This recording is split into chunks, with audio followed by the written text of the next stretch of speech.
Good morning बच्चों। मैं आज आप लोग को बताने जा रही हूँ। कल मैंने आप लोग को बताया था कि मेमोरी क्या है। आज मैं आप लोग को बताऊंगी कि मेमोरी, टाइप ऑफ मेमोरी, ये कितने प्रकार के होते हैं। ये मोटा मोटी तौर पर हम मानेंगे कि मेमोरी दो प्रकार का है, एक शॉर्ट टर्म, एक लॉन्ग टर्म। तो आज हम शॉर्ट टर्म की बात करेंगे कि शॉर्ट टर्म मेमोरी क्या है। शॉर्ट टर्म मेमोरी को हम STM भी कहा जाता है। इसमें होता है, इसका हम शॉर्ट टर्म मतलब लघुकालीन स्मृति, कि लघुकालीन स्मृति क्या है। सबसे पहली बात, लघुकालीन स्मृति को जो है विलियम जेम्स ने, इन्हें लघुकालीन स्मृति को हम प्राकृतिक मतलब प्राथमिक स्मृति भी कहते हैं, प्राइमरी मेमोरी भी कहा जाता है। तो प्राइमरी मेमोरी जो है विलियम जेम्स ने इस मेमोरी का ही इनको जो है प्राइमरी मेमोरी विलियम जेम्स महोदय ने ही कहा है।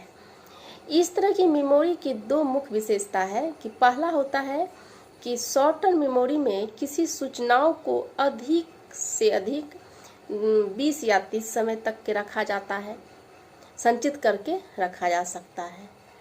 इसमें प्रवेश पाने वाली जो सूचना होता है कमजोर प्रकृति की होती है, क्योंकि इसमें जो है व्यक्ति मात्र एक या दो प्रयास में ही सीखा होता है। जैसे मान लीजिए कि जब कोई किसी भी अपरिचित या टेलीफोन का नंबर बातचीत करने के उसे टेलीफोन का नंबर या इसका आप डायरी की बात करते हैं या टेलीफोन, उसमें देखिएगा आप क्या कि जैसे कि हम कोई नंबर डायल करते हैं और वह व्यस्त संकेत में रहता है, सिग्नल नहीं पा पाता है, 15 सेकेंड रुककर फिर हम डायल करेंगे तो वो नंबर मुझे सही क्रम में नहीं मिलेगा, मतलब मेरे दिमाग से वो नंबर डिलीट हो जाएगा। मान लीजिए कि वो नंबर भूल जाते हैं हम।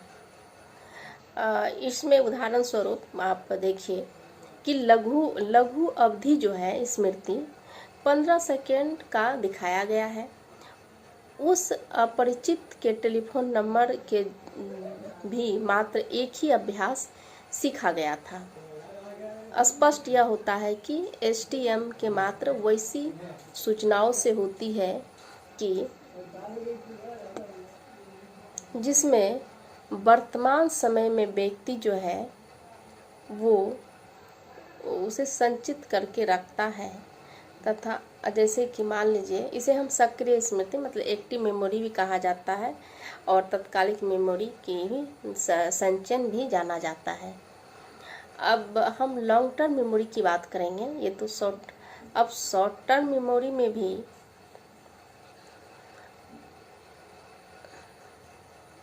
नहीं, हम लॉन्ग टर्म की बात करते हैं कि लॉन्ग टर्म मेमोरी क्या है। लॉन्ग टर्म मेमोरी जो है वैसी मेमोरी को कहा जाता है, इसको विलियम जेम्स ने सेकेंडरी या गौण मेमोरी भी कहा है और कहा जाता है। इस तरह की स्मृति में किसी सूचनाओं को व्यक्ति कम से कम 30 सेकेंड तक तो आवश्यक ही धारण करके रखता है। अधिक से अधिक कितने समय के लिए किसी भी सूचनाओं को धारण किया जा सकता है इसका निश्चित नहीं है। इसकी कोई भी निश्चित समय सीमा नहीं है।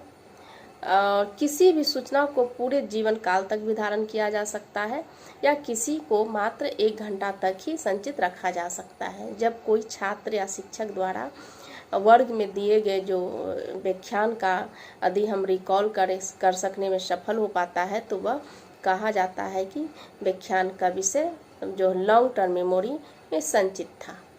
उसे अन्य नाम जैसे कि हम एक इसका असक्रिय स्मृति भी कहा जाता है या दीर्घायु अवधि संचयन के नाम से भी जाना जाता है। दीर्घकालीन स्मृति की एक विशेषता यह है कि इसमें जो है इनके जो है कई प्रकार की सूचनाओं को संचित किया जाता है। तथा इसका स्वरूप जो है कुछ अस्थायी होता है। इस तरह से हम आज बच्चों 2 ही प्रकार की मेमोरी पर चर्चा किए, एक शॉर्ट टर्म, दूसरा लॉन्ग टर्म। धन्यवाद।